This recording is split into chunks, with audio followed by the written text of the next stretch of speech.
गई इसको? स्टूडेंट्स आ गए? कितने आए हैं?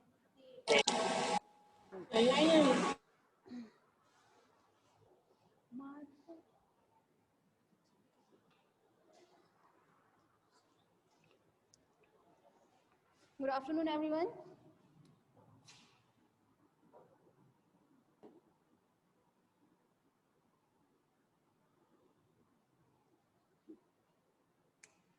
हाँ भाई, सेकेंड ईयर लास्ट टर्न पे आप लोगों को क्या बताया गया था? लास्ट टर्न पे हम लोग क्या सीख रहे थे? हम सीख रहे थे लसिकाडू, मतलब लिम्फोसाइट्स। ठीक है, लिम्फोसाइट्स में भी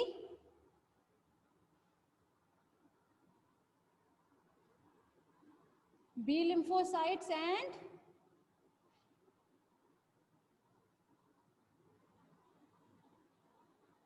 टी लिम्फोसाइट्स, ये सीखना था हमें। बी लिम्फोसाइट्स हम लोग उस दिन सीख चुके थे लास्ट टर्न पर अपने। आज हम सीखने वाले हैं आपका टी लिम्फोसाइट्स। ठीक है, टी लिम्फोसाइट क्या होता है? जनरली अब तक हम लोगों ने बी सेल्स टी सेल्स के बारे में काफी कुछ जानते हैं कि बी, ये टी सेल्स जो होता है इसका निर्माण भी बोन मैरो मतलब अस्थि मज्जा की पूर्ववर्ती कोशिकाओं से होता है। ठीक है, प्रीकर्सर सेल मतलब क्या होता है? पूर्ववर्ती कोशिकाएं।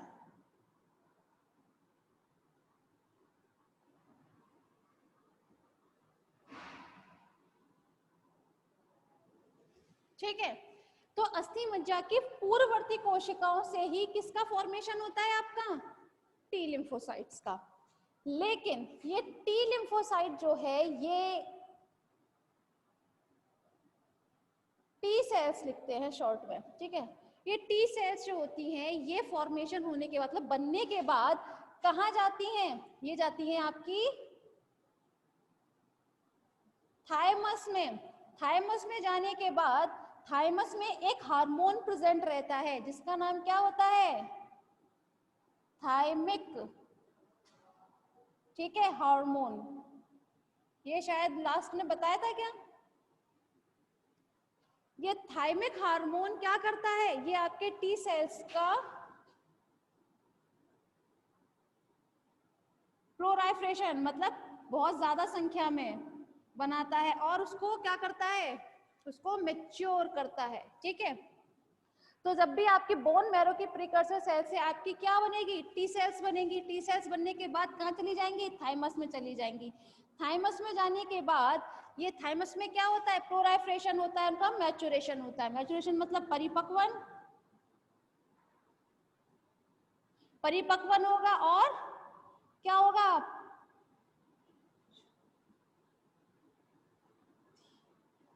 प्रचुरोत्पत्ति होगी। प्रचुरोत्पत्ति मतलब प्लोराइफरेशन होता है उनका, बहुत ज्यादा संख्या में बनते हैं ये टी सेल्स। ठीक है, टी सेल्स बनने के बाद ये कहाँ चली जाएंगी? अपनी जो आपके वल्कुट क्षेत्र जो होते हैं या फिर आप ये कह सकते हैं जो आपके लिम्फॉइड एरियाज जो होंगे, लिम्फॉइड टिश्यू जो होंगे ऊतक, ठीक है, उसमें चले जाएंगे। जिसमें आप लोगों को कौन कौन से बताए थे? आप लोगों को थोड़ा बहुत भी याद हो तो कहाँ कहाँ पे होते हैं भाई? ये प्लीहा, बोन मैरो, लिवर, ठीक है, यहाँ चले जाएंगे। प्लीहा के भी अगर हम टी सेल्स की बात करते हैं भाई, प्लीहा में भी बनते हैं टी सेल्स, तो प्लीहा में भी बनते हैं, मगर प्लीहा के कॉर्टेक्स क्षेत्र में बनेंगे आपके टी सेल्स और वहीं पर संग्रहित हो जाते हैं ये। ठीक है, अब हमारी बात ये है, अभी आप लोगों को याद हो तो जब बी सेल्स बताई थी तो बी सेल्स में आपको क्या बताया था? ये बी सेल है कोई भी, ठीक है, वो बाद में कई टाइप की सेल्स में डिफरेंशिएट होती है। ठीक है, जिनमें से 2 टाइप्स की सेल बताई थी, थोड़ा बहुत याद हो तो, एक थी प्लाज्मा सेल और दूसरी थी आपकी मेमोरी सेल। मेमोरी सेल मतलब स्मृति कोशिकाएं और प्लाज्मा सेल तो प्लाज्मा है ही है। ठीक है, लेकिन ये हम बात कर रहे थे आपके बी सेल्स के बारे में, यहाँ हम आज स्टडी क्या कर रहे हैं? T cells. तो टी सेल में ये प्लाज्मा सेल या मेमोरी सेल नहीं होता है। ठीक है, अगर कोई भी आपका एंटीजन आपके शरीर में प्रवेश करेगा तो क्या होगा जनरली, ये यहाँ आपने ये तो देख लिया किस तरीके से निर्माण हुआ इसका टी सेल्स का, ठीक है। टी सेल्स का निर्माण होने के बाद जो आपकी टी सेल्स होती हैं या टी लिम्फोसाइट्स या टी लसिकाणु जो होंगे, ठीक है, वो दो प्रकार से क्रियाएं दर्शाते हैं, ठीक है। कितनी प्रकार से, दो प्रकार की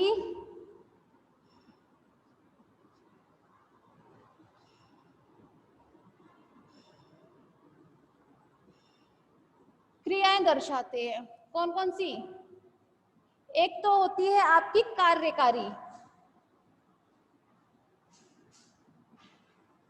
कार्यकारी क्रिया, एक होती है आपकी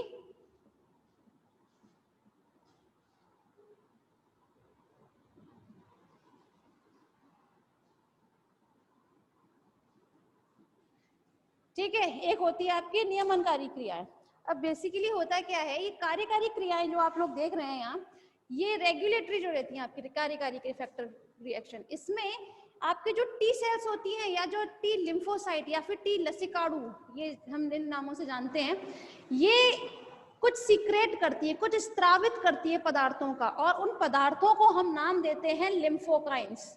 क्या नाम देते हैं, लिम्फोकाइंस, ठीक है। ये लिम्फोकाइंस क्या काम करती हैं, ये लिम्फोकाइंस आगे चलकर जो भी आपका प्रतिजन, प्रतिजन मतलब एंटीजन, ठीक है, उस पर ये कार्य करेगी अपना और उसको नाश कर देगी, जो भी एंटीजन होगा, ठीक है।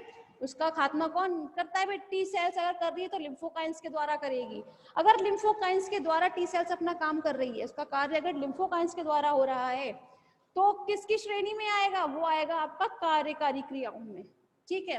वहीं आपका जो सेकेंडरी है ये नियमनकारी क्रियाएं, नियमनकारी क्रियाओं में क्या होता है जनरली, टी सेल्स जो होती हैं वो यार लिम्फोकाइंस का नहीं काम करती। टी सेल्स यहाँ पर जो आपकी हेल्पर सेल होती हैं, अभी बताया जाएगा, इनकी यहाँ हेल्पर सेल्स जो होती हैं, ये हेल्पर सेल बी सेल्स के साथ, बी सेल्स मतलब बी लिम्फोसाइट, बी लसिकाणु, ठीक है, या बी सेल्स के साथ जुड़कर वो लिम्फोकाइंस का सीक्रेशन कराती हैं। लिम्फोकाइंस, भाई लिम्फोकाइंस तो हर प्रकार की लसिकाणु भाई सीक्रेट करेगी कुछ ना कुछ, या तो लिम्फोकाइंस का कराएगी या फिर यहाँ पे एंटीबॉडी का फॉर्मेशन के लिए उसको बढ़ा देगी। भाई हमारा बी सेल क्या काम करती है, एंटीबॉडी का फॉर्मेशन करती है, ठीक है। अब बी सेल के साथ जब भी आपकी टी सेल कोई जुड़ जाए, और टी सेल को जुड़ने को हमने क्या नाम दिया है, टी हेल्पर सेल। तो ये टी हेल्पर सेल जब बी सेल के साथ, बी लिम्फोसाइट के साथ जुड़ जाएगी, तो एंटीबॉडी बनने की क्रिया को या तो तेज कर देगी या फिर लिम्फोकाइंस के बनने की क्रिया को तेज कर देगी, ठीक है।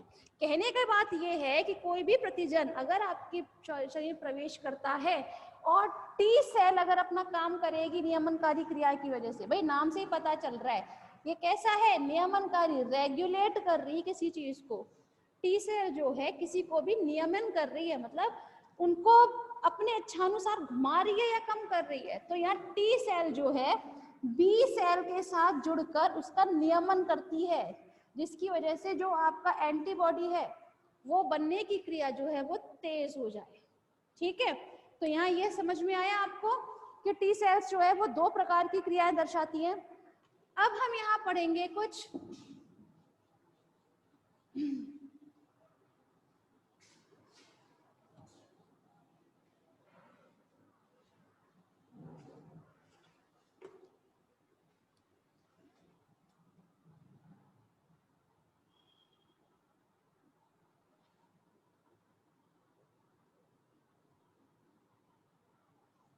Types of T cell.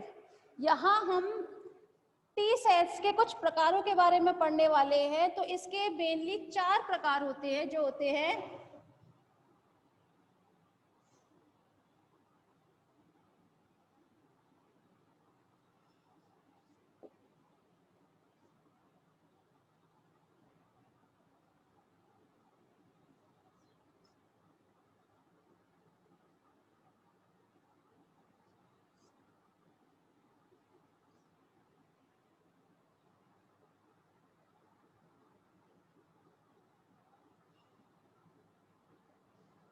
ठीक है, ये 4 प्रकार के होते हैं, T suppressor cell, T helper cell, T sensitized cell और टी किलर सेल।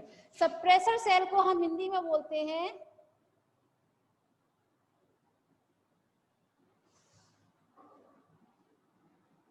टी अवरोधक कोशिका, हेल्पर सेल को हम बोलते हैं टी हेल्पर कोशिका, आप हेल्पर ही लिखिएगा यहाँ पर, इसलिए इसको हम हिंदी में नहीं लिखा रहे।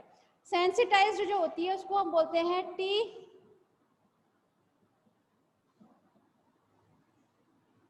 सुग्राहित कोशिका, और किलर सेल को बोलते हैं टी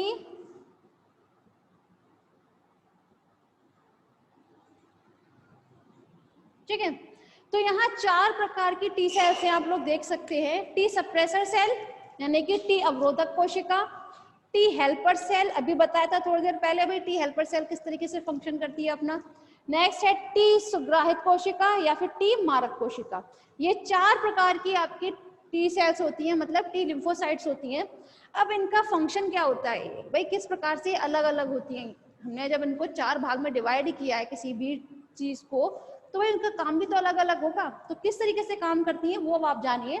जो अवरोधक कोशिका है, नाम से ही पता चल रहा है, ये एक ऐसी कोशिका होती है जो एंटीजन और एंटीबॉडी, फिर से अपनी बात को रिपीट कर रहे हैं, ये ऐसी कोशिका होती है जो एंटीजन और एंटीबॉडी के बीच होने वाली क्रियाओं का अवरोध उत्पन्न करती हैं। ठीक है, क्या काम करती हैं? अवरोध उत्पन्न करती हैं। लेकिन ये कभी कभी हेल्प भी करती है। किस तरीके से हेल्प करेंगी वो भी थोड़ी देर में बताया जाएगा। ठीक है, ये सप्रेसर सेल फिलहाल आप इतना ही समझिए। कुछ टी सेल्स ऐसी होती हैं जो एंटीजन और एंटीबॉडी के बीच में होने वाली अभिक्रियाओं का अवरोध करती हैं। तो उन टी सेल्स को हम किस नाम से जानते हैं? उन्हें हम जानते हैं टी अवरोधक कोशिका के नाम से। वहीं कुछ टी सेल्स, कुछ टी लिम्फोसाइट ऐसी होती हैं जो क्या काम करती हैं, जो आपके बी सेल्स मतलब बी लिम्फोसाइट के साथ जुड़कर उनकी हेल्प करके, भाई तभी तो हेल्पर नाम क्यों दिया गया है, ये हेल्प करती है। किसकी हेल्प करती है? बी सेल्स की। और किस तरह से करती है? ये T helper cell B cells के साथ जुड़कर एंटीबॉडी के फॉर्मेशन की प्रोसेस को, उसकी जो प्रक्रिया होती है एंटीबॉडी के बनाने की, ठीक है, उसको बढ़ा देती है या फिर लिम्फोकाइंस के स्रावन को बढ़ाती है। ठीक है, तो यहाँ एंटीबॉडी के जो फॉर्मेशन की प्रक्रिया जो होती है जनरली बी सेल्स करती हैं, लेकिन कभी कभी बी सेल्स अगर इस प्रक्रिया को धीरे धीरे कर रहा है तो टी हेल्पर सेल वहां आ जाएगी और इस बी सेल्स की हेल्प करेगी और एंटीबॉडी की फॉर्मेशन को बढ़ा देगी। ठीक है, नेक्स्ट है टी सेंसिटाइज्ड सेल। अब ये टी सुग्राहित कोशिका कैसी होती हैं? जनरली आप लोगों ने भक्षाणु नाशन की क्रिया आप लोगों को पढ़ाई गई थी जब एंटीजन और एंटीबॉडी की रिएक्शन बताई थी। ठीक है, तो भक्षाणु नाशन की प्रक्रिया जो मैक्रोफेज करता है जनरली, तो कभी कभी कुछ बड़े आकार के जो एंटीजन होते हैं, प्रतिजन जो होते हैं, ठीक है, उनके साथ जब फेगोसाइटोसिस मतलब भक्षाणु नाशन की प्रक्रिया अच्छे से नहीं हो पाती है, तो वो बचे हुए जो कोशिका होती है उसके साइड टी सेल्स जो होती है वो क्या करती है? उस पर काम करती है और क्या करेगी? वो लिम्फोकाइन का स्त्रावन करेगी। लिम्फोकाइन या लिम्फोकाइनेज। ठीक है, लिम्फोकाइन या लिम्फोकाइनेज।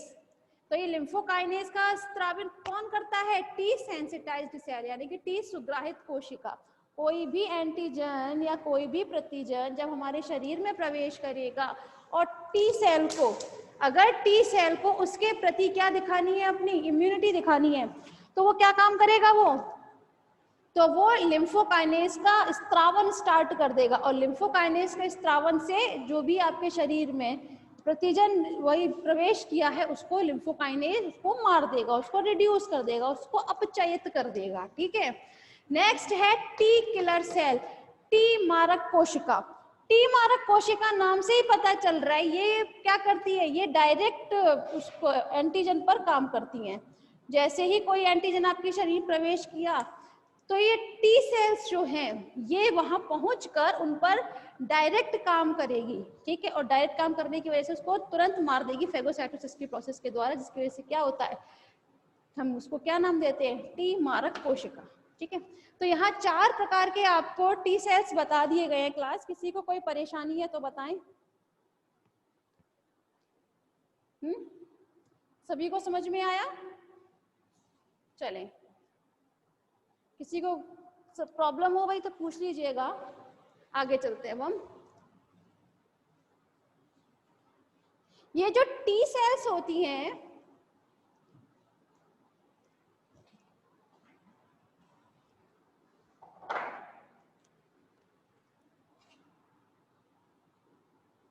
ये एक टी सेल है, ठीक है।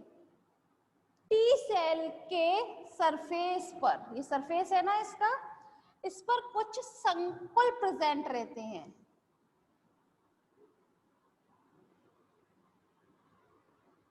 क्या प्रेजेंट रहते हैं? संकुल स्थल, जिन्हें हम नाम देते हैं सीडी। क्या नाम देते हैं? सीडी। सीडी मतलब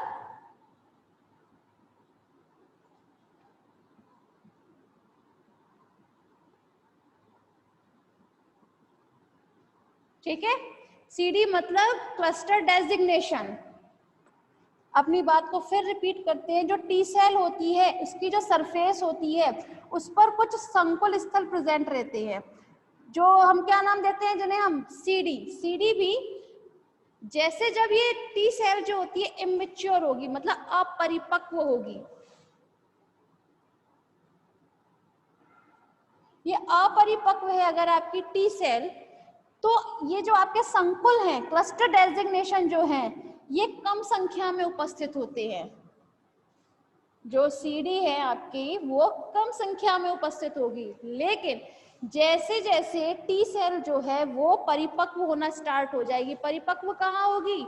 वो होगी थाइमस में, थाइमस में मौजूद थाइमिक हार्मोन के द्वारा होगी परिपक्व, ठीक है। तो जैसे ही ये टी सेल परिपक्व हो जाएगी, इस पर मौजूद सीडी, ठीक है, वो उसकी संख्या बढ़ जाएगी, मतलब उस पर उपस्थित संकुलों की संख्या बढ़ जाएगी। तो इसे हम CD4, CD2, CD8, CD5 etcetera, किसी किसी में CD56, इस टाइप से कुछ सीडी क्लस्टर डेजिग्नेशन प्रेजेंट रहते हैं। किस पर? टी सेल पर। यहाँ एक नंबर का आपका वो आ सकता है मल्टीपल चॉइस क्वेश्चन कि ये बताएं सीडी किस पर प्रेजेंट रहते हैं, तो आपका आंसर होना चाहिए टी सेल पर। सीडी किस पर प्रेजेंट रहती है आपकी? टी सेल पर, टी लिम्फोसाइट पर, ठीक है क्लास? यहाँ समझ में आया आप ही को? चलें,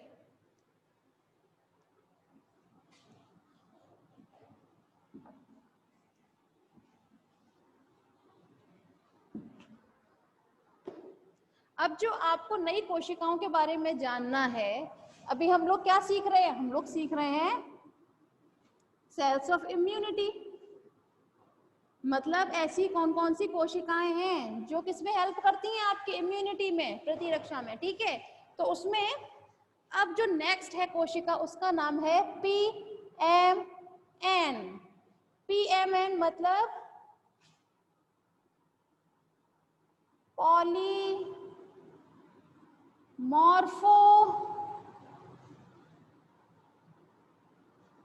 न्यूक्लियर सेल, ठीक है।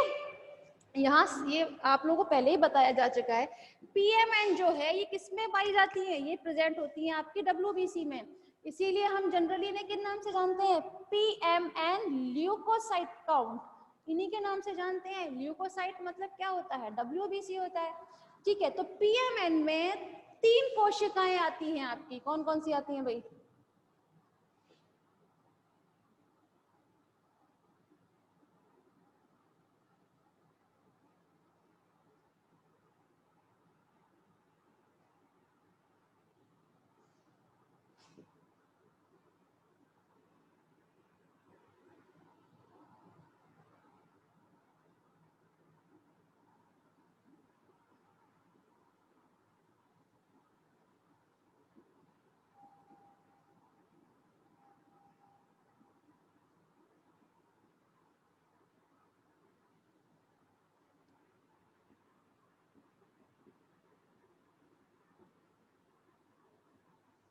ठीक है, पीएमएन में ये 3 कोशिकाएं आती हैं, न्यूट्रोफिल्स, इओसिनोफिल और बेसोफिल्स।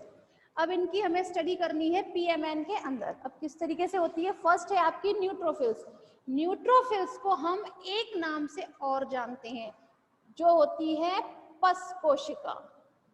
ठीक है, न्यूट्रोफिल्स पस कोशिका के नाम से भी जानी जाती है। क्यों?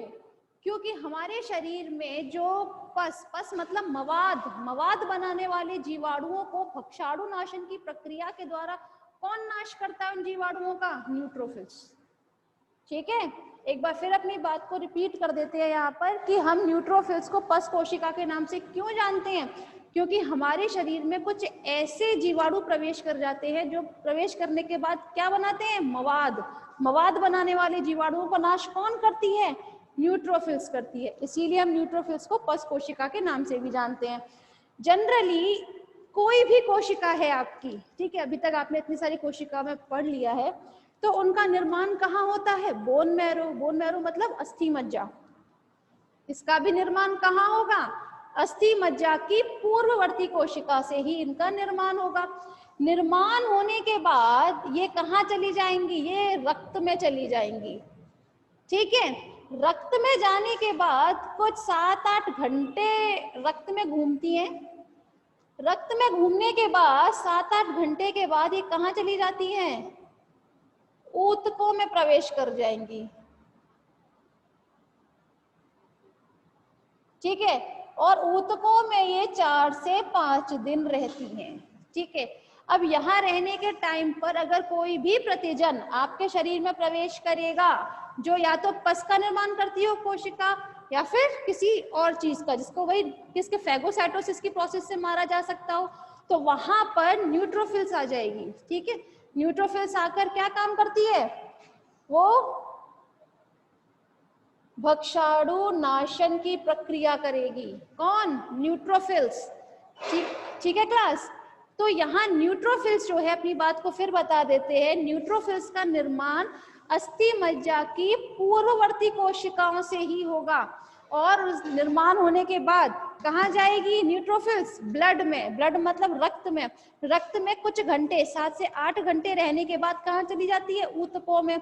ऊतकों में 3 से 4 दिन रहती है। अगर उस दौरान, ठीक है, कुछ दिन जब तक वो ऊतकों में है, तब तक अगर कोई भी प्रतिजन वहां पर एंट्री कर जाए, सपोज करो जिसको भाई किसके द्वारा मारा जा सकता हो? भक्षाणु नाशन के द्वारा, तो वहां पर कौन सी कोशिका आ जाएगी आपकी? या तो न्यूट्रोफिल्स आएगी या फिर मैक्रोफेज आएगी। मैक्रोफेज बताई थी ना लास्ट उस पर क्लास में। तो जो मैक्रोफेज थी उसका भी मेन फंक्शन भक्षाणु नाशन होता है, और न्यूट्रोफिल्स का भी जो मेन फंक्शन है वो भक्षाणु नाशन ही होता है। ठीक है, तो वहां पर ये दोनों कोशिकाएं आकर भक्षाणु नाशन प्रक्रिया के द्वारा उसको मार देंगी। नेक्स्ट है आपका एओसिनोफिल।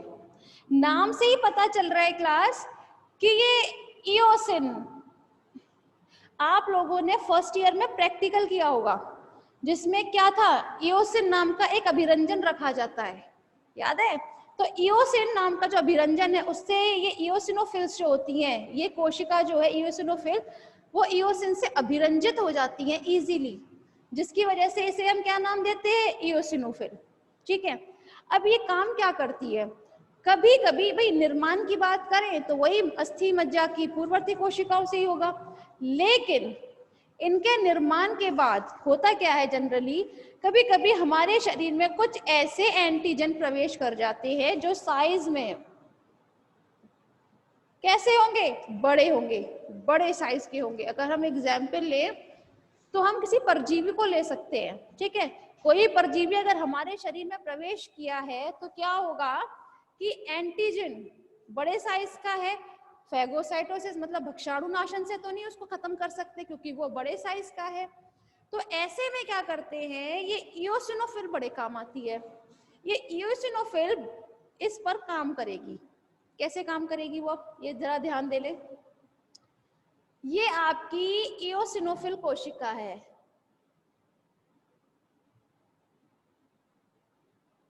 ठीक है, ये एओसिनोफिल कोशिका है।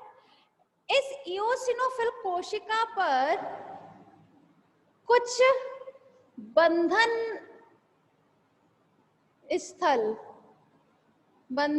मतलब बाइंडिंग साइट, कुछ बाइंडिंग साइट प्रेजेंट रहते हैं इस पर, ठीक है। इस बाइंडिंग साइट पर अगर आप लोगों को याद हो, थोड़ा बहुत भी याद हो, पहले मैं यहाँ से न्यूट्रोफिल्स हटा देती हूँ क्लास, किसी को परेशानी तो होगी नहीं न्यूट्रोफिल से रिलेटेड, ये तो बहुत आसान था। ये जरा समझ लीजिए इओसिनोफिल,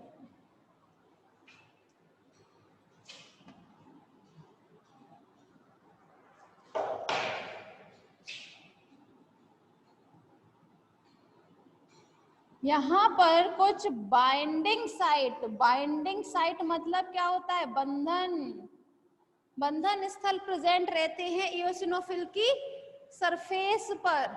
ये क्या काम करते हैं, यहाँ पर आकर आपका कोई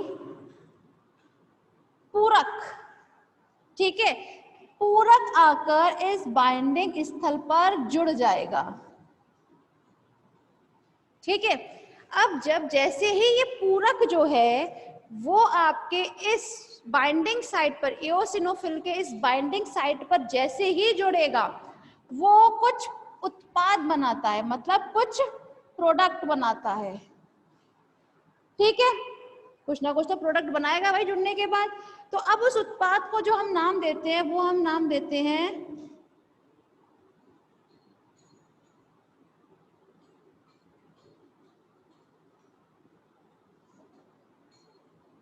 परफोरिन। क्या नाम देते हैं इसे हम, परफोरिन, ठीक है।